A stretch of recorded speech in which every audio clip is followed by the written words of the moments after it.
I wish I could have been there. You probably gathered from the children's message that I'm very fond of hot breakfast.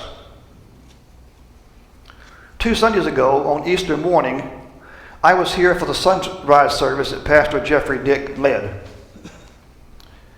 After that service, we were treated to a delicious breakfast that Todd cooked for us. That breakfast was not the only reason I showed up at 6:30 a.m., but it didn't hurt. So naturally, I'm attracted to our gospel story in which Jesus offers his disciples breakfast, which he has cooked over a charcoal fire on the beach. When you think about the gospel stories that took place after Jesus' resurrection, it may seem remarkable that they are so subdued, so low-key. We celebrate Easter with powerful music and shouts of Alleluia and fun activities like an Easter egg hunt. But the Gospels report nothing like that. There was no trumpet fanfare announcing Jesus' resurrection. No parade. No media interviews. The Gospel stories after Jesus rose from death consist entirely of quiet encounters involving Jesus and his disciples. Today's lesson tells of Jesus on the shore of Lake Galilee cooking breakfast for his disciples. What was he doing there? Why wasn't he pursuing more active ministry? It's surprising, if you think about it, that there are no stories of the risen Christ going back into the city and preaching. He would show them. Think of the crowds he could have attracted coming back from the dead. And wouldn't it have been fascinating to see the looks on the faces of those religious leaders who thought they had gotten rid of Jesus for good when he showed up alive again? But no, the gospel accounts of Jesus' new life on earth are about commonplace situations with his disciples. Theologian Scott Jose at Calvin Seminary suggests that Jesus is here on the beach making breakfast instead of in Jerusalem making headlines, because he wants the disciples to be with him in an ordinary situation. And isn't that where we need to encounter Jesus too? Not just in church, in sacred places on certain days, but on the beach, in the car with us, in the kitchen, at the office, in the classroom, at the mall. Today's gospel begins with Peter announcing to 6 other disciples, "I'm going fishing." The others decide to come too.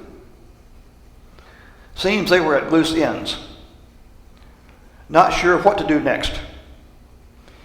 So they turned to something that they were familiar with, the way they made their living, fishing. They pull a whole night shift but don't catch anything. And then in the dim light of dawn, there's a human figure on the shore, barely visible, who calls out, "Put your net down on the other side of the boat." They don't recognize the person or the voice, but they're ready to try anything. So they move the heavy net to the other side. And before long, it's full of fish. And the disciple John suddenly realizes who that must be on the shore. He says to Peter, "It's him." And as soon as Peter hears that, he jumps in the water and swims ashore. The others drag the net to the beach. Sure enough, it's Jesus. He's sitting by a charcoal fire, cooking fish and biscuits.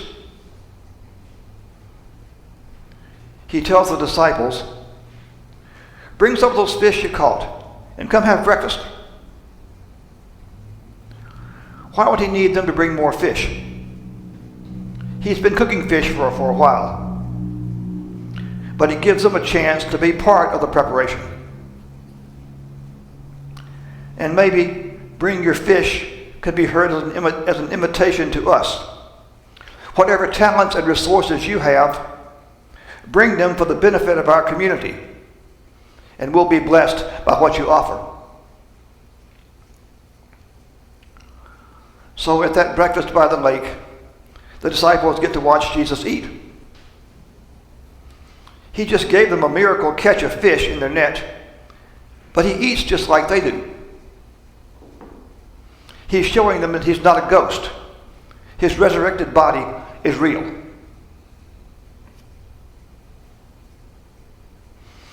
Ever wonder what Peter thought when he saw that charcoal fire?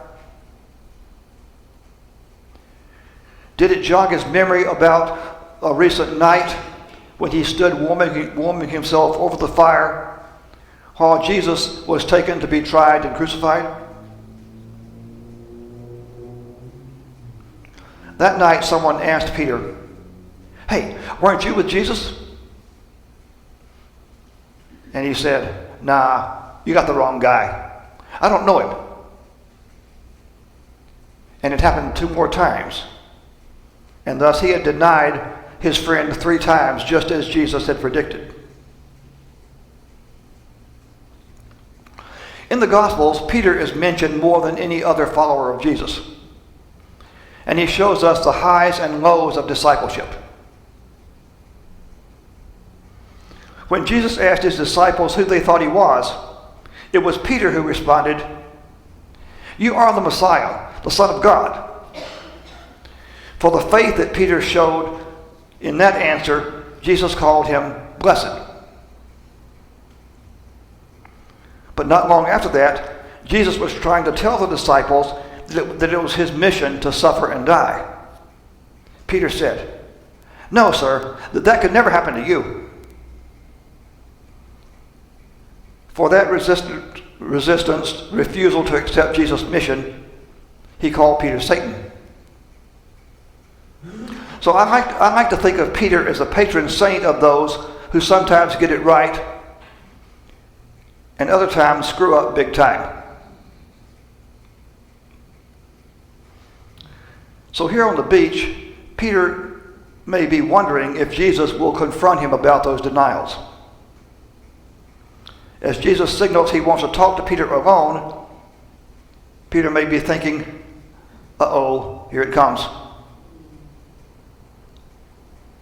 But surprise, Jesus never mentioned that Peter had denied him. Instead, he seems to be giving Peter a fresh chance. He has a job for him. 3 times he asked Peter, "Do you love me?" Peter, of course, answers, "Yes." And then Jesus says, "Feed my sheep," or "feed my lambs." He's telling Peter, in effect, what you've done in the past doesn't matter.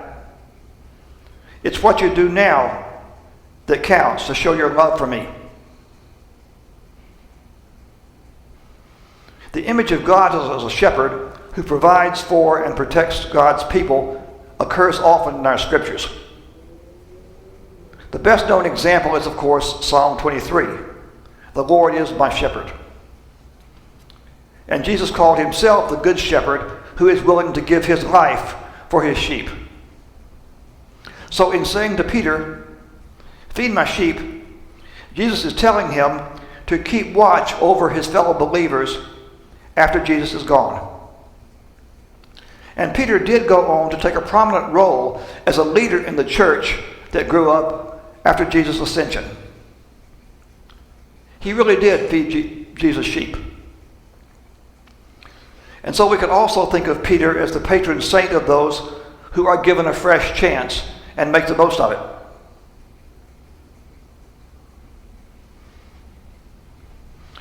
I have mentioned that in encountering the disciples on the shore of Lake Galilee, Jesus was meeting them in an ordinary situation. It was also in an unlikely place. When the disciples decided to go fishing that night, the last person they expected to see was Jesus. But there he was. Jesus was following the pattern of other people in the Bible who bumped into God when they least expected it. You may recall a guy named Jacob who was traveling through the desert, fleeing from his angry brother whom he had cheated. He went to sleep one night with a stone for a pillow. He dreamed of a staircase reaching to heaven with angels going up and down the steps.